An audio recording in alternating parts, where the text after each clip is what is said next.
Gulf 18, Gulf 18 Delta 1307. Give me like a minute to get into it with you. Worry that I wouldn't start recording and actually do this if I didn't start recording. If I tried to get ready first, I would end up finding something else to do. So here's what's going on. As you know, we have developed a theory of mind that we call it theory, which is just a packaging of what has come out of research in honestly, some of it's just really basic stuff, basic cause and effect, our understanding of cause and effect, however long we've had that. We've known for over 150 years that we are brains. We've known since Ledoux, I guess, Joseph Ledoux, whenever he was, 19th century, about brain cells, right? Oh, Joseph Ledoux's today. Oh, so that was completely wrong. That was completely wrong. Why did I think that when they were talking about Ledoux experiments, it was... Well, since Ramón Cajal y Santiago Ramón y Cajal fue un médico y científico español. Anyway, we've known for some time that, we are cells. We don't know it culturally, but the information has been available. Anyway, so we've got it theory. Now we've got a sort of basic understanding of the mind, quite different from the common understanding. So now, what can we do with this understanding, right, is the question, or was the question. Two answers to the question are, one, we can practice visual representations of psychological events and naming standards. So that's the map it, where you take the inputs, take the behavioral outputs, and then you try to show how the psychological elements, the its, interacted, inhibited, excited, collaborated, competed, to produce the known outputs. So that's a very exciting project. But with everything going on with Israel and just with the pages I've started to follow, I started following like a year ago. I see a lot of material for the other project, Aleris. So Aleris is, of course, the application of empiricism, reason, imagination, skepticism, something respecting those. How do you evaluate something? In order to learn, in order to get truth about the world, we've got a method for empiricism. There's two ways to get truth. You need both of them. One is empiricism and the other is reason, right? So you need empiricism to get certain base facts, to check certain things, and then you need reason to use those base facts as stepping stones to other interpretations, which you then go and empirically test. But also, you can have valid inferences. So there can be a thing, you find some fact, and then you're able to apply that fact to other things by some valid inference. So there you go, empiricism and reason. So we've got a good method for empiricism, which is the scientific method. I don't know that we have a good method for reason. At least I don't know what it is. But we have some of the pieces of that. One piece is that we've labeled already hundreds of errors in judgment or reasoning or decision making, whatever that we make. We call these sometimes biases, fallacies, heuristics, or bad heuristics, I guess, illusions, effects, blah blah. Of course, with it theory, we call all of those things mallets. It's that are not adaptive to that situation. So, for instance, very simple one: correlation equals causation. That's an it that we all have. You can see how it can be a bonnet, right? Because rather than needing to really establish causation, you can just by seeing correlation, you interpret causation. And that's great, because then lots of times when there is a causation, you'll notice it quite quickly, because all you need is to see correlation. Of course, the problem is that sometimes it's a mallet when those two things don't have a causal relationship. Well, it wouldn't be considered a mallet if you're just like, oh, those two things likely have a causal relationship because I've observed correlation. Now, if that persisted, even though you've had other explanations like a third factor, or that it's been observed that there isn't much correlation sometimes, but then even with this information, the correlation equals causation, it keeps running, it's definitely a mallet now. It is not adaptive to the situation relative to the information that you have. And I guess in some ways you could say, even if someone had no way to know that there was no causation, literally every time they heard this sound, they saw this thing. And so they associated the two.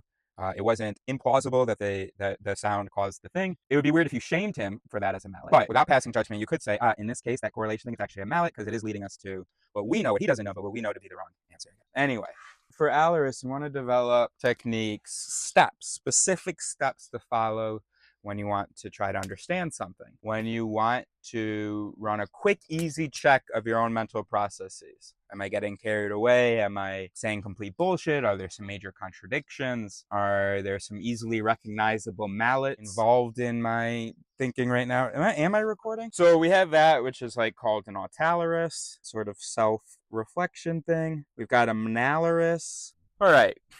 So today is not really about explanation. I just wanted to get you caught up on what we're doing. So all that theory is great. But now we really have to do some practical stuff because it's been a few months that I've been thinking about this Aleris thing, and I've never done a full Aleris of any kind. And I've been thinking lots and lots about how it would work, how you would do it. But anyway, so we're gonna see that today. Try a first draft. My buddy Leo, he's gonna try to do a full one before we see each other again on August 3rd. Not August 3rd, excuse me, Hober 3. And the reason I'm recording is because so that I have a body double. I have someone here holding me accountable. Fuck. See, I really want to move away from this right now because it's getting real. Okay, we're gonna do this. So here's what we're gonna do. Keep moving. Keep moving. Keep moving. Alrighty, so let's do a screen recording. So okay, let's see. Let's just see whether we can close any tabs. So we Google dialectic. So of course I just mentioned Aleris and Aleris. There's also Dialeris, which was the first thing that I came up with before there was even Aleris. I was just taking dial plus eris, and I wanted to make it sound like dialysis because it's sort of a cleaning of ideas maybe between two people. It's an opportunity for each to sort of send their idea through the other to get some of the mallets filtered out, and they're working together. So anyway, so it's refers originally to dialogue between people holding different points of view about a subject, but wishing to arrive at the truth through reasoned argumentation. You know what? I'm glad I read this sentence because I think I didn't know that. Now I understand better. Yeah, I think there was always something weird. I was always a little bit confused. Okay, so a Hegelian dialectic is the resolution thing. So the negation, what's the original statement called? Is it on this page? You have the statement, the thesis, the antithesis, and the synthesis. Yeah, okay, right. Anyway, that's not, but I think that is going to be relevant. See, and it could be like an Aleris or a Aleris, where you try to find contradictions in your own thing. But this can be applied to anything. So this is, Hegelian dialectic is really important. Okay, we're going to write that down. But we're not going to get distracted now. Okay, we're going to leave that open. Let's see, what do we got here? See, I don't believe this. Oh, I'm trying to highlight the slide. Critical thinking is a skill that allows you to reflect on, evaluate what you hear and read. There's no specific. Is there a critical thinking technique? Well, that's why I opened this. Maybe I don't know whether I've looked at this yet. Critical thinking can also be applied to your own researching and writing to ensure your assignments meet the standards required for submission or publishing. Okay. Oh, I have looked at this. Okay. The role of language in arguments. Blah blah. Standardizing arguments. All right, back to the sentence. Critical thinking is a skill that allows you to reflect on and evaluate what is the skill? What is it exactly there? So, okay, so it's these things. So these are some principles of critical thinking. And for us, these would be principles of critical reflection, which is a part of critical thinking. 1, I've already written this down somewhere actually. Language. 2, structure. 3, standardization. 4, differentiation or validity. I don't know what the 4. I don't understand what. This seems like just an explanation. trying to highlight, the slide. This just seems like an explanation here. I don't understand how it's a strategy of critical thinking. All right, let's go to it. Okay, let's first go to this. Okay, arguments are not always clearly stated. Okay, yeah, and that's the whole sex search and assembly into the BTABs, and we're gonna see all that in a second. Okay, all right, and then what about this? It's just about differentiating. Yeah. All right, so we'll call that. So we'll call it language structure. But what's the difference between structure and standardization, though? Seems like those two things could kind of be put under one umbrella. Let's combine these somehow. And language just seems like such a random thing. Obviously, it's extremely important, but I don't understand how these three things would be the things. I mean, no, language is what it's happening in. We'll call 2 and 3 structure, but structure is what's important. Structure in that it's understood between whoever's involved. Okay, so we'll call this structure. So language, structure, I don't know. And what's amazing, of course, where's psychology? Because language is a pretty fundamental thing. It's all happening in words. But you know what's doing the words and what's doing literally everything? Me. I'm the one reading this. I'm the one talking to this. So how do I function? If a knowledge of common mallets and how interpretation basically works, if that's not a strategy of critical thinking, that's what we call critical recognition. And that's why critical thinking can't just refer to critical reflection, right? It takes the whole human out of it. It takes the whole doer, the agent out of it. Which is understandable if you think that we are rational things and we are nothing except for observers of reality and interpreters of reality. If you think that, then all that matters is reality. If you think we are just like receivers of reality, rather than interpreters, if you think we're just receivers of reality, then all that matters is reality, because all we're doing is just catching it. Now, if we're actually constructors of representations of reality, okay, the reality is going to matter, but also our construction methods, our interpretation methods, right? So going over for the 1000th time, reassuring myself that what I'm doing is blatantly, obviously important. Blatantly important. Let's look in this document for, obviously the word bias should at least be in here. Lastly, check the accuracy of the language being used to state the argument. Does the language suggest any judgmental statements from the author that may further suggest any personal bias? They're missing out, bro. Personal bias and cognitive bias are not the same thing. Personal bias is just like, I have a preference for a certain conclusion be true. Now, if you have a certain preference, because of a cognitive bias like the confirmation bias, you are more likely to be unreliable. But even without a sort of an affinity for something in the conversation, there's still going to be things in the conversation that jump out at you and trigger you, but those are cognitive biases. A disproportionate reaction to different details. And that's natural, because when we say disproportionate, we mean, gosh, am I making any sense? Are you following me at all? All right, I'll just finish the thought. When we say proportionate, we're talking about relative to reality. The information that comes in it comes in with the correct weight.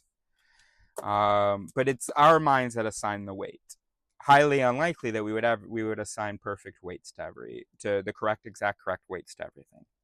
So yes, one detail in the thing is going to have an effect on us that may be greater or less than what would be objectively reasonable. So if you were designing an interpreter and you had all available information, you knew what the right decision would be, what weight you would assign that information for. But I don't want to lose you, because what we're doing is actually, all right. So anyway, all they have is personal bias, no cognitive bias. Let's see, fallacy though, not found. Psychology, psych, mind, Throughout this presentation, keep in mind, yeah, because so you do know it's a mind reading it. You just don't realize it's a mind that would be understanding it, interpreting, thinking. Keep in mind that for a coherent deductive argument, keep in mind that in this case, the coherence is more about the structure, blah, blah, blah. Brain, yeah, right. So, but it's still, there's still other things to gain from the document. Let's see, what's next? Non-deductive methods in mathematics. That's something we got to look at once but let's get some basic structure stuff.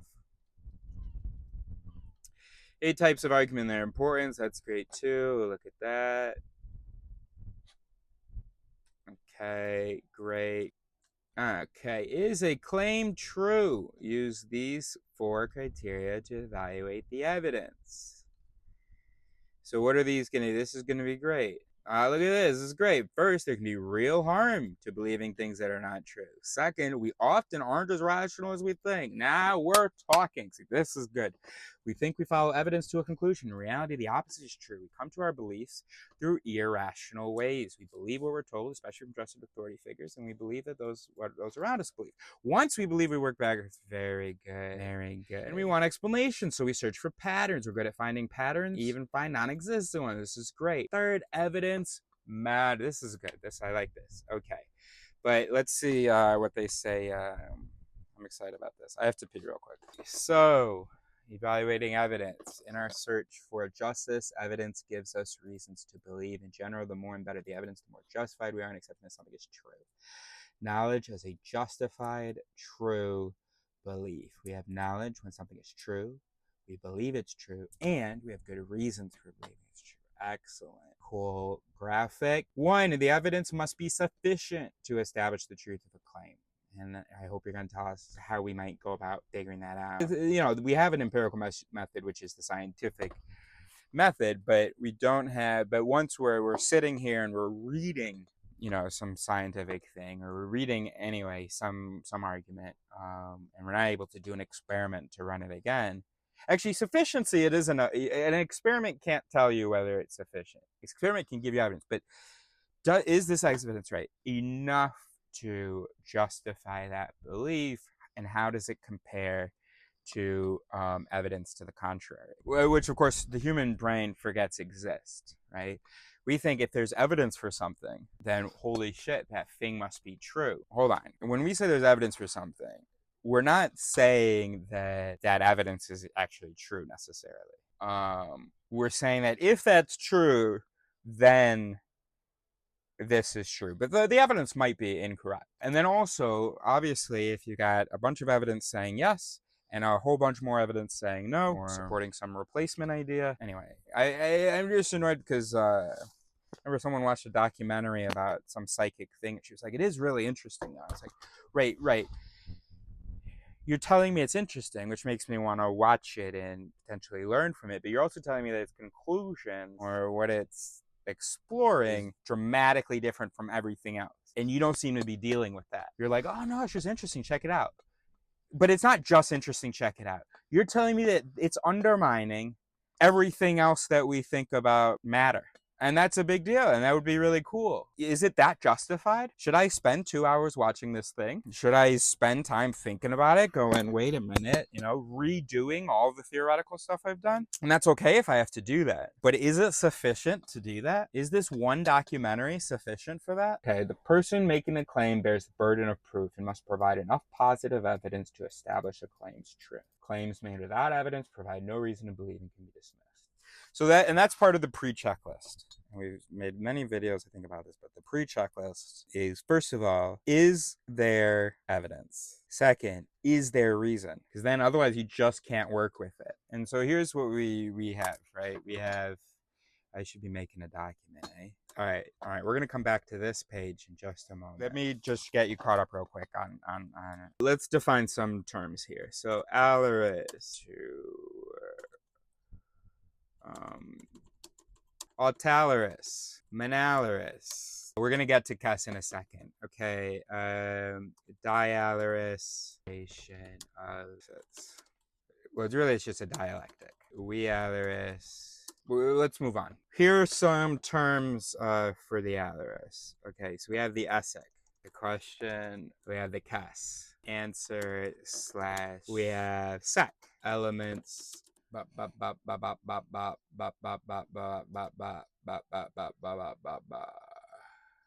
a ridiculous story, and it's a gotcha question, because the reality is, for the past God knows how many centuries, we've defined a woman based on since self. Adam and Eve, actually. Yeah. Since Adam and Eve, thousands of years. Yeah, but that's always been based on self-identification or perception. So does someone present as a woman?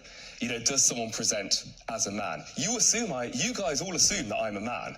But that's based on how I'm presenting to you. You haven't asked me to, you know, drop my trousers and prove it. You haven't asked me to provide you any papers. Not likely to. No, well, good, thank you. I appreciate that.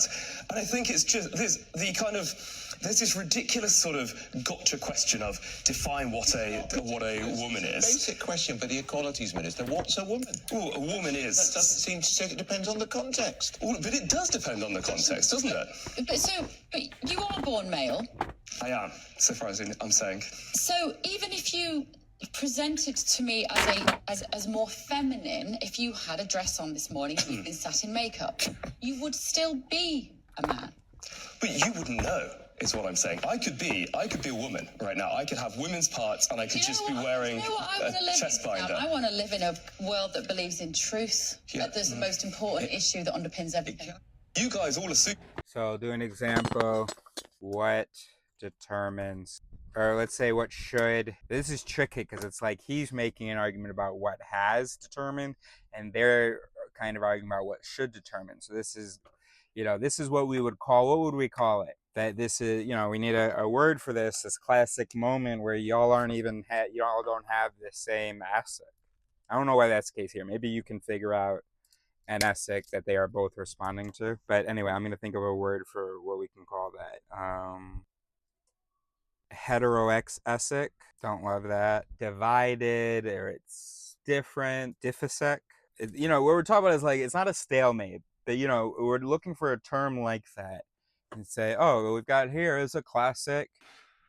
You could call it a double ESSEC because there's sort of an unaddressed question of what is the ESSEC. It's like, oh no, we've got a double ESSEC here. First, we need to identify one ESSEC. And double doesn't have to just be two. If it's three people arguing, we can be like, oh, we've got a double ESSEC here. You're responding to this question, you're responding to that question, I'm responding to this whole other question. It's okay if it's actually a triple ESSEC. Or it could be a multi-ESSEC, a multesic, I don't know. Okay, you know, an impasse when answers are two different questions. Okay, so for instance, we could say here that there's a double ESSEC here. One is answering what we typically base gender on. Now, actually, you know what we can do? We'll keep the question as what should determine gender identity, and then in one of their cases, it'll be like, well, what has determined gender identity is what should determine gender identity. So this way you can just move it over. Okay, that's great. Okay, so an example of a case is parts determine gender identity, or we can say should. So we'll do case host and case guest. All right, and then we're gonna do the caset host. So that's the set. Let's go back. Bet the condition to let's say the antecedent. All right, there we go. Okay. All right, I think that's what I wanted to do. So if you don't see any betavs, and you're going to see why, I think every statement in an argument should be a betav. I think that is a good way to standardize things. And if you don't have any betavs, where you've gone from, first of all, if you don't have any ifs, you don't have any bets, any antecedents, then that means you definitely don't have any evidence. If X fact, then Y decision or Y fact. Well, so if you don't have any ifs, we know you haven't said if X fact then. I mean, it's not about really what you said, but about when we formulated what you said. Okay. Now, you might have a bunch of ifs, a bunch of facts, but if you haven't drawn the link, said, well, because of this fact, this thing is true, then you haven't given us a reasonable step that we can evaluate. I mean, a step of reason that we can evaluate. You haven't given us a betav. You haven't given us that link, that betav. You haven't given yeah. Now, maybe this is too much, but right now I'm going to call the eta. Because you could say to someone, I'm wondering, because you could say that a tav is true in and of itself, not true as a consequence of the antecedent, but in and of itself true. Like if I said, if I am hungry, then my stomach feels, if I am hungry, then I am uncomfortable. Now, it may be true that I am hungry. It may be true that I am uncomfortable. But the eta is no good of saying that, like, because I'm hungry, I am uncomfortable. Maybe, right? Or the eta is, maybe unjust. This is good because I've always been struggling with that. Yeah, there is that link. Okay, so that's good. So an Aleris pre-checklist is gonna, first of all, are there bets? So yeah, are there bets? Are there tabs? And are there etas? And then also, not just are there bets, but are there, facts, empirical bets, or at least that claim to be empirical. So like these are some things that you can just check right off the bat. Okay. And then after that, at some point, we're going to check sufficiency. But first, does the person talking, have they even recognized their burden of proof, right? So are there empirical bets, burden of proof recognized? I don't know about recognized, because whatever word we use there, it's going to be something that we also use, like, do you acknowledge, like, this statement, or do you acknowledge my objection? We also have lip, cup, allegedly based on evidence, because we don't know objectively, but it's like, are you even trying? If it's not cup, like if I say to you, in the Bible, it says that Muhammad, it names him, and it says that he is an upcoming prophet. That's not cup. Now, an example of something that isn't lip. You say to me that that Muhammad is established in the Bible. I say to you, no, he isn't. And then you say to me, seeing as Muhammad is established in the Bible, it only makes sense to be Muslim. Whoa, that's not lip. That's pill, bro. Opposite of anything, you can add la to it. That's la cup, bro. All right. So of course we want an argument that's cup. We haven't made it yet to sufficiency. You say enough, but how do we evaluate that? Blah, blah, blah, a little quote. Okay, that's good. We can look out for certain things. Certain very common mal. So we don't want to talk about psychologically. We want to say what you've written down here. As we're going along, you should know several mallets, right? Confirmation bias, bunch of stuff, right? So you should already be familiar with them so that you can notice them along the way, in what the other person is saying. Yeah, we'll call these sufficiency mallets. So here are a couple of sufficiency mallets that this website says to keep an eye out for. So that would be an appeal to false authority. Well, actually, that's not a sufficiency thing. That's just straight up no good. So it's an appeal to authority is okay, but it's not sufficient. And so if someone's entire main betav is, well, because this authority said it, well, you would know that that's not sufficient. So there's some sufficiency mallets are going to be this, we'll say anecdotal evidence, but there are a lot of sufficiency mallets to look out for. And there are probably other categories as well. So, okay, now we're getting back to, we saw this with Dahmer. Structure, look at that, flip to this. Structure, relevance, blah, blah, blah. So a relevance check. Where did we write? Yeah, structure, relevance, acceptability, sufficiency, rebuttal. We came up with where did we come up with the raise thing? Razor, here we go, great. Okay, so if you want to raise a claim, so let's raise, I want to raise that. It can, a sec, by the way, put two secs together and form a betav, which can, be a sec. A sec can just be a general term for any piece of the thing. So any piece that you want to evaluate, you can raise it. But really, it's about the reason and empiricism. You can check the whole thing, the whole argument for, have they imagined other possibilities? Do they have a rebuttal to show skepticism of their own thing, etc.? So the I and the S aren't super appropriate here, but then there's something else. Razor. And that's when we look for. So we want to check, is it relevant? Each individual sec. Is it relevant to the overall thing? Is it acceptable? Is it justified? So is it empirical and is it reasonable, this thing? Is it sufficient? Is it reasonable enough? Is it by, well, no, sufficiency is really for the whole argument, right? You wouldn't just look at one thing and be like, is this sufficient for the whole thing? Because it's not trying to be, it's just a part of it. Well, we find ourselves in the same issue here, where it's the first two letters, which can be pronounced Ray, that we're really looking at when we evaluate.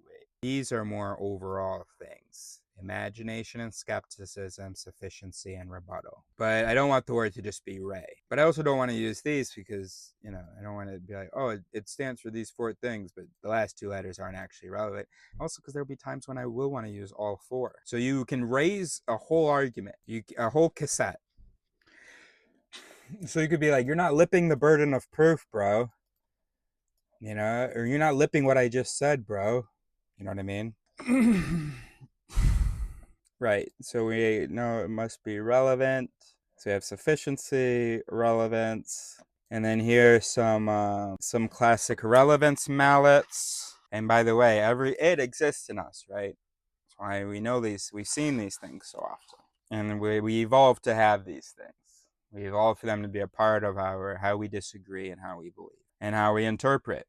For instance, appeal to the masses. That mallet is basically the cousin of, or the flip side of, really, or the brother of, the social proof mallet, which is, if other people are doing it, the majority of people are doing it, then it is good. And then, if nobody's doing it, and I only see this one person doing it, who is often rejected by the masses, then anything he's doing is bad. So appeal to the masses is basically appeal to social proof. So we have some relevance. So we've got some sufficiency mallets and some relevance mallets, like ad hominem, straw man, right? Doesn't have that here, but straw man would be an irrelevant one, right? It would be a failure to be relevant because you're responding to what the person didn't say. So red herring, appeal to tradition. And sometimes anecdotes will actually, the main issue isn't that they're just not sufficient, they're not even relevant. Pathic appeal. So here we have appeal to ethos above for the sufficiency mallet. We have a pathic appeal, and then what else do we have? Red herring. And then appeal to social proof, which is appeal to the masses. That's great. Okay, now we're talking about sufficiency. See, despite all the great stuff this has said, what it hasn't, it's still kind of presuming. What does that mean? It behooves us to look at all the evidence. Everybody in the world can say that sentence. It's good to look at all of the evidence. But nobody does, and nobody has a method for knowing whether they're looking at enough of the evidence. So I mean, it really does, despite saying that we're not rational, as rational as we think, it does basically take that for granted, because this information is basically useless. And you see this all the time on Instagram. People like, think with your heads. I was watching this video yesterday about this now Trump supporter who used to be, when she just a few years ago, just everything you imagine when you imagine a college, one of these, somebody at a Free Palestine protest, this short-haired, gay. Well, I didn't mean to say gay. I meant to say girl. But I was also wondering whether I should say probably gay. But no, I'm not going to say that because that's not true. But I think it's just a part of the sort of what might be imagined, especially on right-wing Instagram.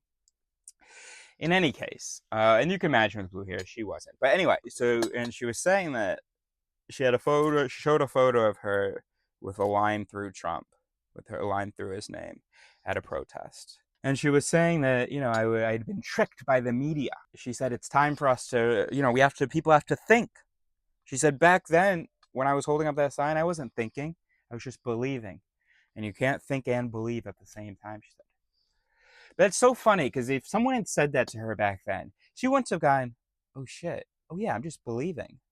She would have gone, no, of course I'm fucking thinking. Here are the reasons, right? It's so amazing to see even an individual, because you see it so often. People say, oh, we're thinkers and they're believers. Whoever disagrees with us, they're not thinking. But so funny to see that in an individual, and especially when it's like so recent. I mean, it's just within the last few years, I think. It's just a few years difference. I mean, it's not surprising because it's surprising because I forget that individuals aren't really individuals. No, that's not what I mean. I mean that individuals are actually more than one individual, and that there isn't a consistent person across time. But when we assume the Warsaw illusions, right? One of them being this ego, this idea that there's a single consistent entity through time with the same perspective and so on. It makes no sense how just a few years later she believes that she before was believing, and that gosh, she just wish someone had said to her, "Hey, think." Like, it's so wild. She would have laughed at herself. She would have said, what are you talking about?" Another thing the current person said in the video about her past self, she was like, "Here's me a few years ago, clearly with like a very articulate argument, blah blah," and it was just Trump with a line through it. And it's like, what a stupid fucking criticism to have for yourself. You're at a protest with signs. You're not supposed to write out a whole cassette, a whole cassette. Cassette, right? It should be pronounced cassette. Okay. You're not supposed to do all of that. I'm sure if we had talked to you, you would have, as well as any other human at any protest or in the world, had said words and been under the impression that they were thinking and really being intelligent and stuff. It's just so wild to me. And then we just think, God, it's so fucking upsetting, because it's like, God, y'all are so fucking slow. Like, that there is a difference. There are different ways to engage with a belief. Some that just accept and justify, and some that are more that scrutinize more. I mean, we're talking about approaches, not people. And literally, we just think like, we should just tell people to be reasonable, tell people to use critical thinking, not to be biased. It's just, it's actually really upsetting. I'm actually bothered right now. No, I shouldn't be there. We're actually trying to be productive here, so let's. I would like to grab a little beer though. I mean, we've been going for an hour now. I thought it was 30 minutes. We're going for an hour now. I just looked at it. It was like 30 minutes, I thought. Have we been productive? No, I've been just catching you up on the theory, because that's what I'm good at.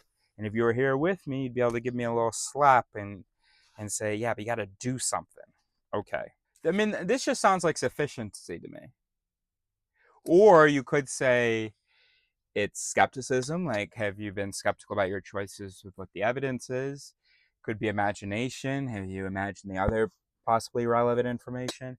But this just seems to fall under either relevance or sufficiency. The evidence must be reliable. So this is about acceptability. Evidence is essentially information that's used to determine if something is true. However, not all information is created equal. To determine if evidence is reliable, we must look at two factors.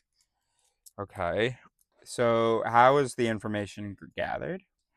I'm getting overwhelmed here, bro. 24G, 18D. So for checking, so we're gonna put as reliability check, and this is the source of this is, come on, where did I put it? Provenir. View. Okay, so View. What's this website? Thinking is power. Hey, so reliability check 1. How info gathered, right? And so this is, we're trying to catch, we're trying to see how cup this is, right? Sort of. And then 2, who info gathered, which doesn't really work grammatically. That's okay, Grammar is not supposed to limit us. Okay, now I think that this might be the same thing as an acceptability check. So let's go take a look at that. Okay, standards of premise acceptability.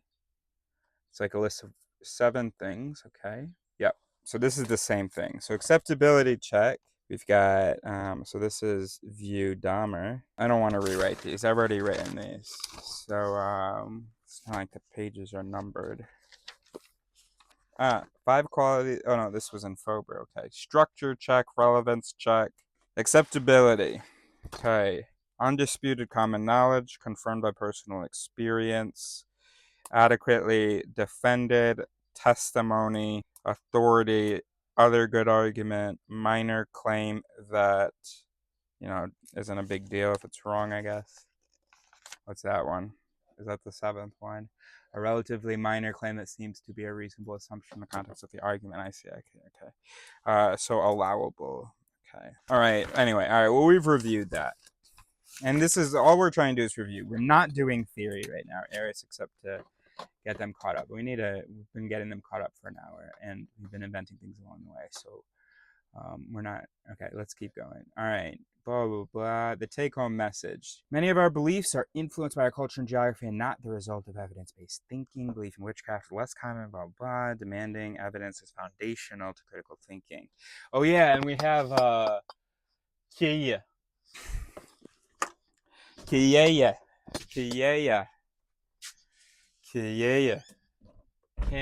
you... Fuck, I didn't write it down. Can you something your evidence?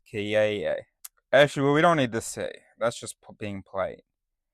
So it's just yay, bro. You expose, exhibit, enseñar your evidence. You enseña your evidence. Yay. Whoa, hold on. Yay. Ya, enséñame your evidence. Yay. Could also be yeyeta. So that's ya, enséñame, show me or teach me your eta. So that reasonable link, remember. So yay. Ho. You made a lot of claims here. I'm gonna need you to slow down. I want to raise, I think it was like the first thing that you said. Can we raise that?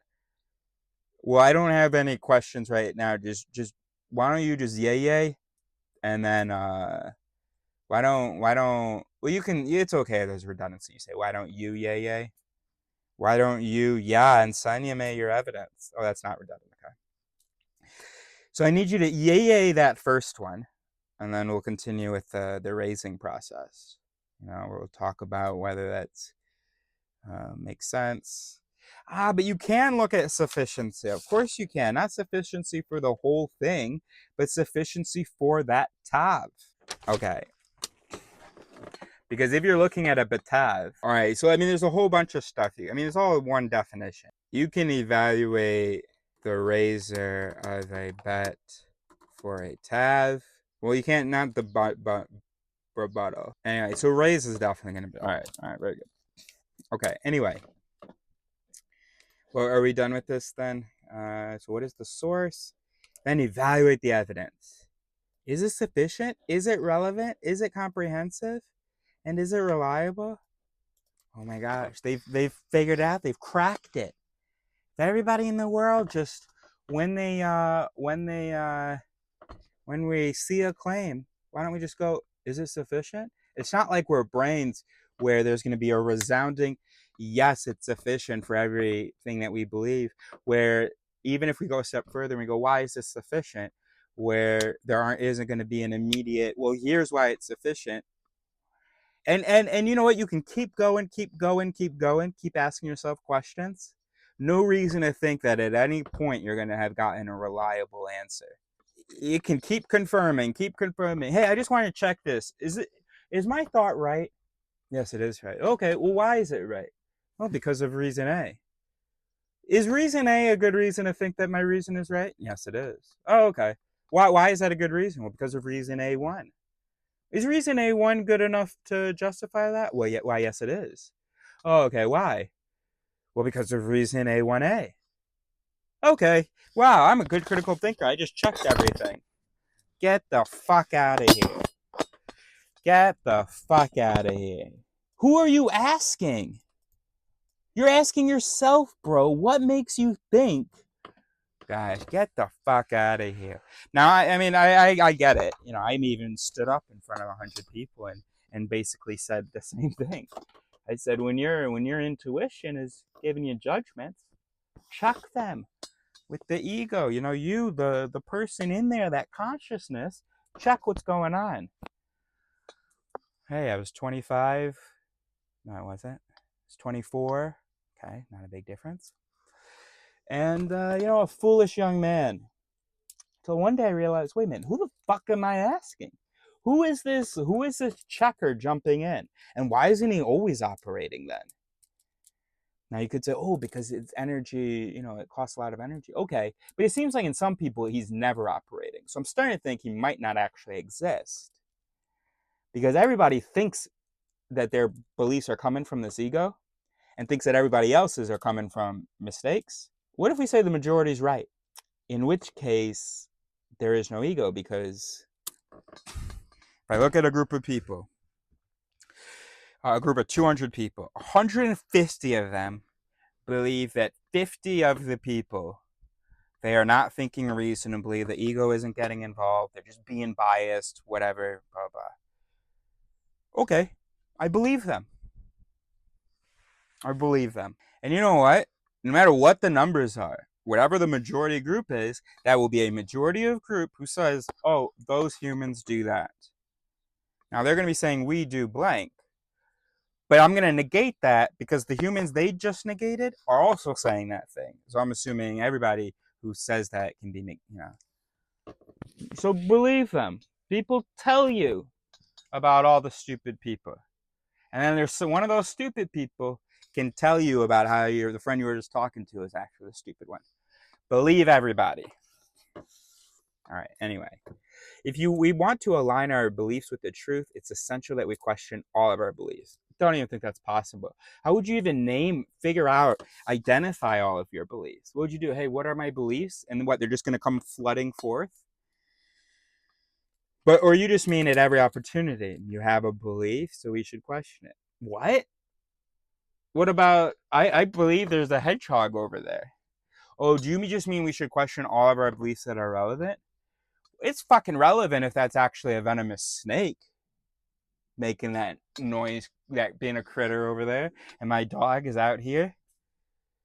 What do you mean it's essential that we question all of this? And then what does that mean? Is it just us saying, hey, this belief that we have, do we want to have it? Do we like it? Oh my gosh, this thing that we believe to be true, do we believe it to be true? Why, as a matter of fact, we do. Great questions. Get the fuck out of here. But anyway, no, I'm sorry. Thank you. It's just annoying that I have to do this work and I can't just theorize. Okay, so I don't even want to look at this. Wow, this was very well written. Absolutely loved the article. The visuals were good. God bless. Oh my God, get the fuck out of here. What is that about? Get the fuck out of here. So anyway, that's what we're trying to invent. A way to question our beliefs, to evaluate other things, rather than just relying on system one evaluations, which will definitely just be in line with whatever we're anchored to, whatever we're supposed to believe. Okay. Carrying on. This is actually not relevant, but I haven't closed this yet. Perception of the, what do you think other people would think of your beliefs? Now, this is really interesting. And this could be really good for an Aleris. All right, here we go. Evaluating arguments. Blah, blah, blah. These are all super easy ones, but we can still, just about the quality of the inference. What's an abductive again? Oh, yeah, to explain. Some good rules of inference. Proofs in the 8 valid forms of inference. Step-by-step argument evaluation. This is great. Identify the conclusion of the premises. That's a great first step. Put the argument in standard form. That's a great first step. That's what we're going to be doing as well. Decide if the argument is deductive or non-deductive. Very simple question. What's the last step? Determine whether the argument succeeds logically. Okay. How do you determine whether it... Oh my gosh.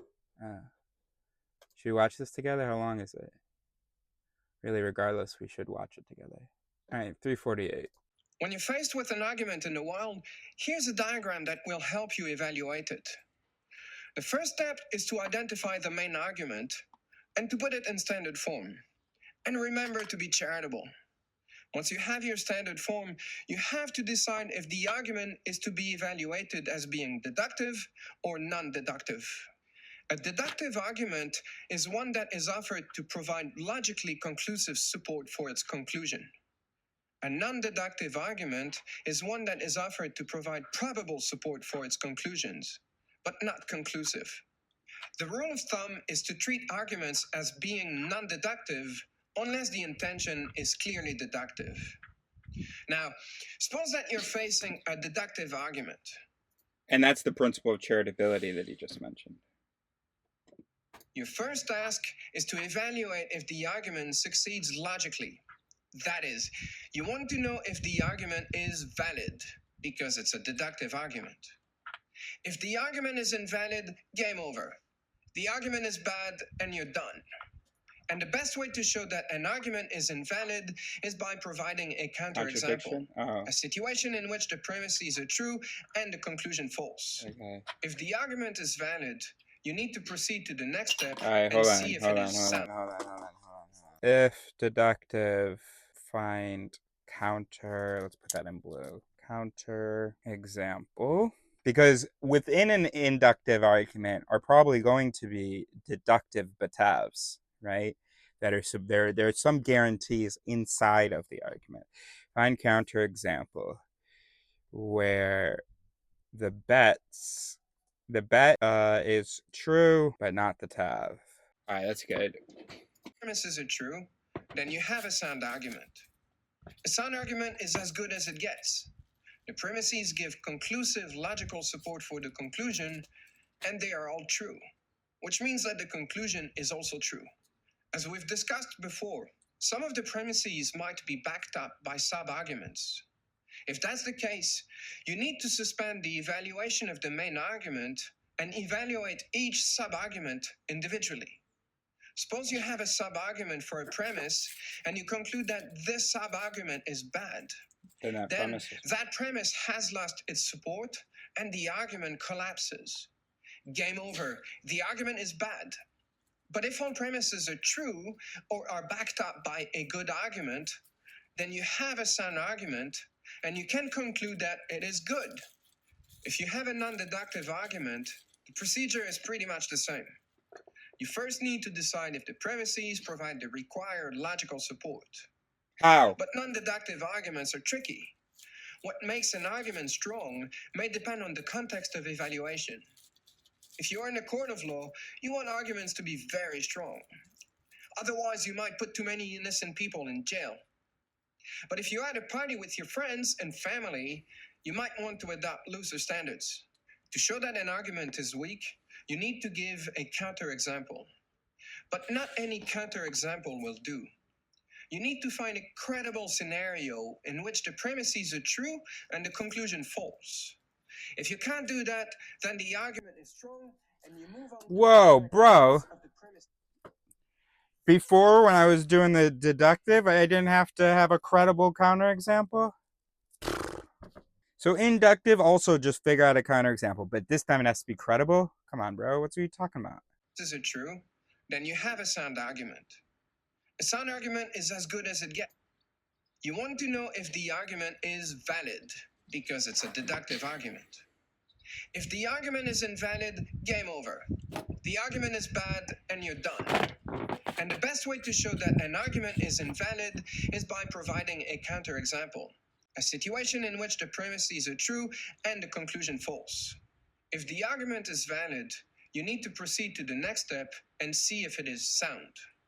If all premises are true, then you have a sound argument. A sound argument is as good as it gets. The premises give conclusive logical support for the conclusion, and they are all true, which means that the conclusion is also true. As we've discussed before, some of the premises might be backed up by sub-arguments. If that's the case, you need to suspend the evaluation of the main argument and evaluate each sub-argument individually. Suppose you have a sub-argument for a premise and you conclude that this sub-argument is bad. Then that premise has lost its support and the argument collapses. Game over. The argument is bad. But if all premises are true or are backed up by a good argument, then you have a sound argument and you can conclude that it is good. If you have a non-deductive argument, the procedure is pretty much the same. You first need to decide if the premises provide the required logical support. But non-deductive arguments are tricky. What makes an argument strong may depend on the context of evaluation. If you're in a court of law, you want arguments to be very strong. Otherwise, you might put too many innocent people in jail. But if you're at a party with your friends and family, you might want to adopt looser standards. To show that an argument is weak, you need to give a counterexample. But not any counterexample will do. You need to find a credible scenario in which the premises are true and the conclusion false. If you can't do that, then the argument is Maybe by credible, he didn't mean credible. He meant like relevant, or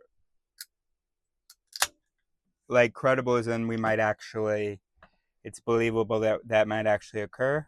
strong, and you move on to inspect the truth of the premises.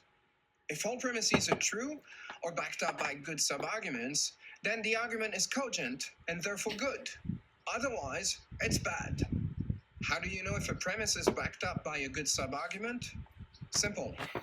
Isolate the sub-argument and use the diagram to evaluate it. And repeat for as many sub-arguments as there are.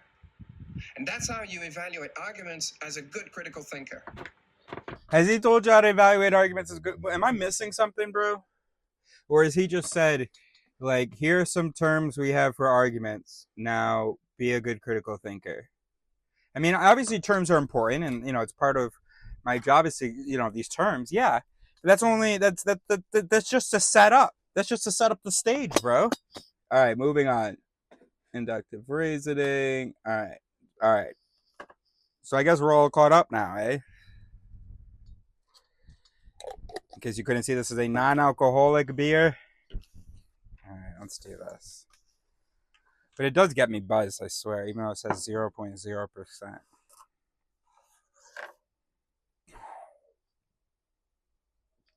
Okay. So now let's do it.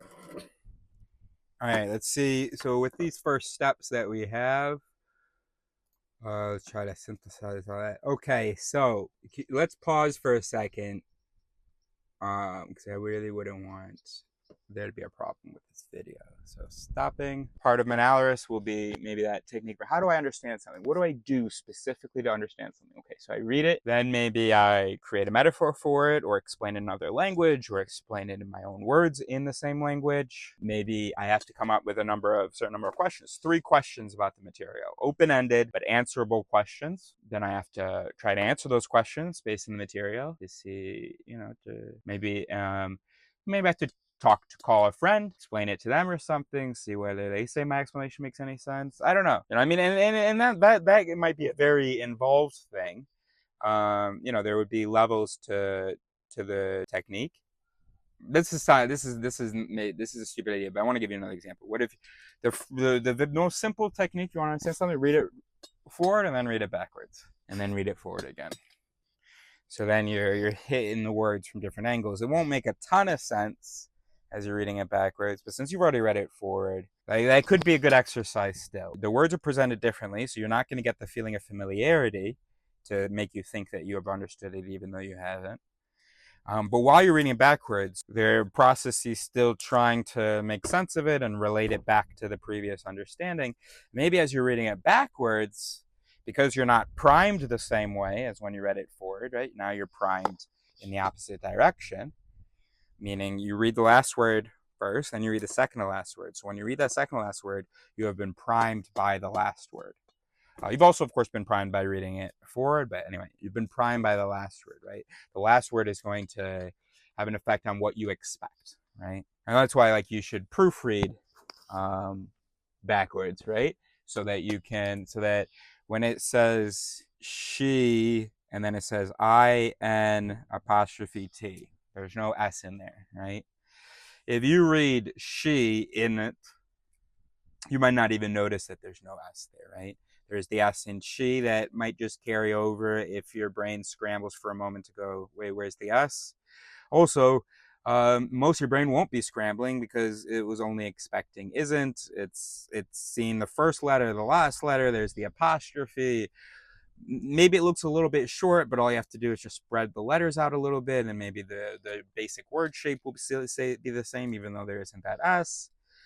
Now, you read it backwards, though, and since you haven't been primed by she, so you don't know there's a third person thing followed by, a verb, then you go in it. What's that? Right? Okay.